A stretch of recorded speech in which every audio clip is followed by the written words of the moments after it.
Without much of a greeting, I start cleaning up. Seeing this, my ex-husband James finally speaks up. "You're not even going to cry, huh?" he says, surprised. I guess he expected me to resist and break down when he asked for a divorce, but honestly, I always thought he was full of himself. He wasn't the only one who had fallen out of love. "Well, you're the one who's going to have a harder time after the divorce, not me," James said, trying to sound confident. Instead of crying, I could barely hold back my laughter. "Huh? What do you mean?" James asked, looking confused. "Between a housewife like you, Kate, and a big shot like me, you're going to struggle. I'm planning to remarry soon, while you'll be all alone," he smirked, feeling sure of himself. "In normal situations, maybe you'd be right, but I know about Emma, the woman you're cheating with. She's not exactly great, is she?" "What? How do you know her name?" James looked shocked. "I'm Kate, a 32-year-old housewife. I met my husband James at a social gathering because we were the same age and had a lot in common. We quickly became good friends, and soon after, we got married." James worked in sales at a trading company and made good money. Thanks to him, I lived a comfortable life without any financial struggles, but there was one big problem: our marriage wasn't going well.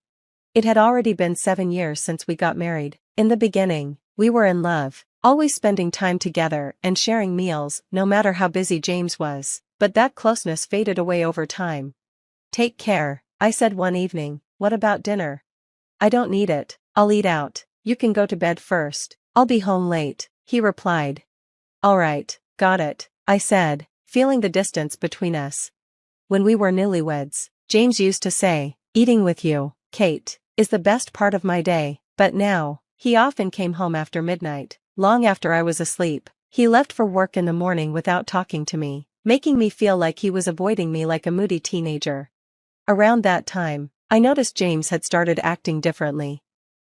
Did he always use this hair product? I wondered. Suddenly, there was a whole line of skincare products and cologne in the bathroom. James never used to care about his appearance. He didn't even own many casual clothes, just suits. But now, he was spending money on branded outfits.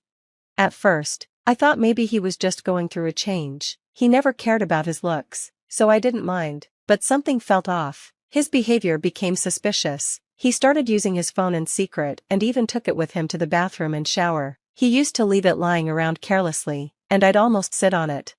Why had he changed so much? I began to suspect he was cheating on me. He was coming home late more often, and I had a bad feeling, but without any real proof. I tried to push those thoughts away. Despite the coldness in our marriage, I still wanted to believe in James deep down. The thought of him cheating scared me. So, instead of facing the truth, I tried to work on our relationship, pretending everything was fine. I tried to talk to James more and suggested we go out together, but every time I approached him, he brushed me off. I guess it made sense. After 7 years of marriage, our relationship had become almost fake. Even though I was trying, his coldness left me feeling incredibly lonely. As things went on like this, I started to feel worn out. One night, I couldn't hold back any longer and finally decided to ask him directly. "Hey, you're not cheating, are you?" James just looked at me and stayed silent. "Say something, are you cheating or not?" After a long pause, without a word, he stood up from the couch and walked over to where I was sitting at the table. Then, he bowed his head and said, "I'm sorry, Kate, I want a divorce." I was speechless. I never expected him to say that, but he continued, ignoring my silence. "I've fallen in love with another woman. I want to start a new life with her." How could he say something so selfish, so easily? What about our 7 years together? I had suspected there might be another woman, but I never thought he would say it so bluntly. All my efforts to fix our relationship suddenly felt pointless. Was the man I fell in love with really this heartless?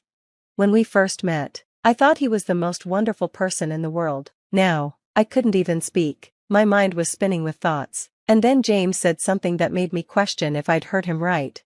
"The truth is, she's pregnant with my child. I want to be with her for our baby's future." I felt like I was going to collapse. Everything around me seemed to blur. In our 7 years together, we never had a child, even though we weren't using protection. In fact, we had been actively trying to conceive and even went through fertility treatments. Despite everything, we weren't able to have a child. According to the doctors, James had fertility issues, but he always said he really wanted a baby, even though we knew it would be difficult. We kept trying. I always did my best to meet his expectations. Recently, though, our relationship had lost its spark, and we had stopped trying. Now, it seems the fact that he had a child with his mistress was a big reason for him wanting a divorce. I've always wanted a child, and I want my mom to see her grandchild as soon as possible. You understand, don't you, Kate? Please let me go. Let's get a divorce. His mother had been seriously ill and in the hospital for the past 2 years, so I understood why he wanted her to hold a grandchild, but to have a child with another woman, instead of with me? How awful could he be? I wanted a child too. That's why I went through fertility treatments. I thought we were both dealing with the pain of not being able to have kids. Do you realize how selfish you're being? You betrayed me, I yelled at him, angry, but James just looked down and apologized, like he was waiting for me to calm down. It made me even more upset. What kind of woman is she, just because she's having your baby? I'm not ready to accept this divorce. I pressed him to tell me more about her, but he said, I'm sorry, but I want to respect her privacy. How can you be so selfish? I'm your wife. I have a right to know, I demanded, but even as I kept asking, James wouldn't tell me anything about her. All he said was, she's 2 years younger than you, Kate, that's it. She's an employee? What a joke, I thought. He must really care about her. No matter how much I pushed James, he didn't give me any real details. 4 days, we kept discussing the situation, but I refused to agree to the divorce. I didn't want things to go his way so easily. Throughout it all, James kept bowing his head, saying, I beg you, I don't have feelings for you anymore. What's the point in staying married? Even my mother knows about this, and she's okay with it. Hearing that he had already talked to my mother-in-law shook me. We hadn't been as close lately, but I thought we still had a good relationship. Then James dropped one bombshell after another. I've already given her an engagement ring. We're planning to move in together soon. The only thing left is for us to get divorced. I felt dizzy, like I might faint. James was really serious about being with the woman he was cheating with, but I still didn't agree to the divorce. This back and forth between us dragged on for almost a month. Finally, James lost his patience. One day, he got down on his knees and begged. I can't take it anymore. Just accept the divorce already. Our relationship has been broken for a long time. There's no point in keeping this going. Please, just let me go. He was literally on the floor, rubbing his forehead against it, begging me to let him go. After holding out for nearly a month, I started to wonder if it was time to accept the divorce. She's an employee? What a joke, I thought. He must really care about her. No matter how much I pushed for answers, James wouldn't give me any real details. 4 days, we kept talking about it, but I refused to agree to the divorce. I didn't want everything to go exactly as he planned. Meanwhile, James kept pleading with me, bowing his head and saying, I beg you, Kate, I don't love you anymore. What's the point of staying married? Even my mom knows, and she's okay with it. That last part shook me. He had already talked to my mother-in-law about the situation. We hadn't been as close recently, but I still thought we had a good relationship. Then James dropped even more shocking news. I've already given her an engagement ring. We're planning to move in together soon. All that's left is for you to agree to the divorce. I felt lightheaded, like I might pass out. My husband was seriously planning a future with the woman he was having an affair with, but I still didn't agree to divorce him. This back and forth went on for almost a month. Finally, James lost his patience. One day, he dropped to his knees and begged. I can't take this anymore. Just accept the divorce. Our relationship has been broken for a long time. There's no point in dragging this out. Please, just let me go. He was on the floor, head down, pleading with me. After holding out for nearly a month, I started to wonder if maybe it was time to let go. James's face turned pale within a few weeks after I gathered a lot of information about his mistress. First, her name is Emma. She's 27 years old and has been divorced twice. Currently, she's living with her parents. From what I learned, Emma has a bad reputation. She's known for jumping from one man to another. Even though she has a child with her first husband, he has custody, and she's been banned from seeing the child because she's considered a bad influence. On top of that, Emma isn't faithful. She's been seeing other men, even while involved with James. The private investigator I hired even saw her going into a motel with other men. I made sure to have photos taken as proof. When I showed all of this to James, along with the pictures, he collapsed. No way, Emma can't be that kind of woman. She only loved me. We were planning to start a family. James seemed deeply in love with Emma. And it was frustrating to watch. She didn't stand out in terms of looks, but she clearly knew how to charm men. "This is a lie, you're just trying to shake me up. These pictures must be fake," James protested. "Believe it or not, that's up to you," I said, "but your mistress, oh, sorry, your new wife, has been seeing other men. Maybe the child isn't even yours." James's face grew even paler. "No way, not Emma. The private investigator found this information. James, the chances are high that she's using you. Maybe you're just the one with the most money, and that's why she chose you to marry. Even if the child isn't yours, you wanted one so badly, right? Good luck raising it." That was the final blow. I packed my things and left the apartment.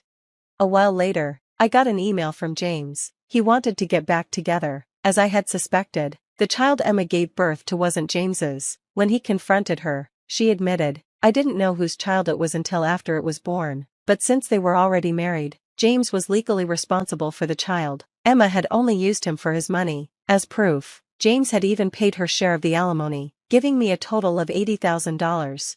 James was furious and confronted Emma, but she just said, "You seemed happy to take care of me." Then one day, she left the child behind and disappeared.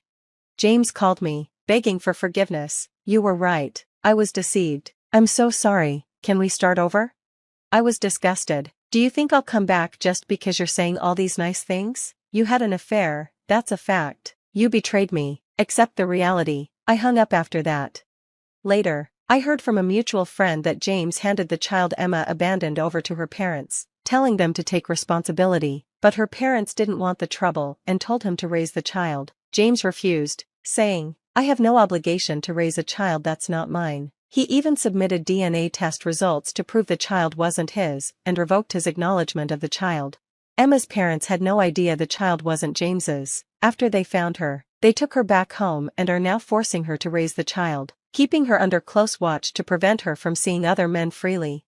Even though James is no longer connected to Emma, he ended up paying me $80,000 in alimony, including the portion that covered Emma. This wiped out his savings. He's been demanding that Emma repay the money he paid for her, but she doesn't care and claims she can't repay what she doesn't have.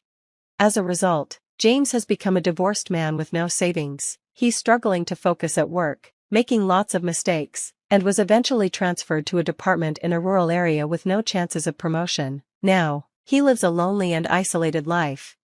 Meanwhile, I moved back to my parents' house and started helping with their farming business. A few years later, I met and fell in love with a local fisherman, and we got married. We don't have children, but I'm living a happy life with my husband, who is always kind to me.